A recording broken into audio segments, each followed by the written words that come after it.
உன்னைய பாத்துக்கணும்னதே.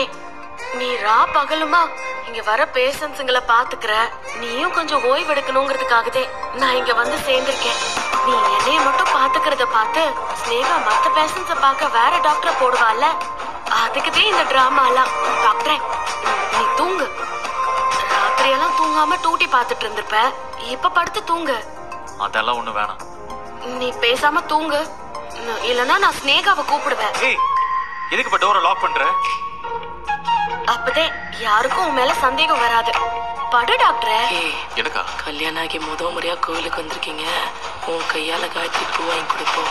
காயத்ரி, நான் போய் பூ மட்டும் வாங்கிட்டு வந்துடுறேன். என்னம்மா வேண்டான்னு சொல்ற?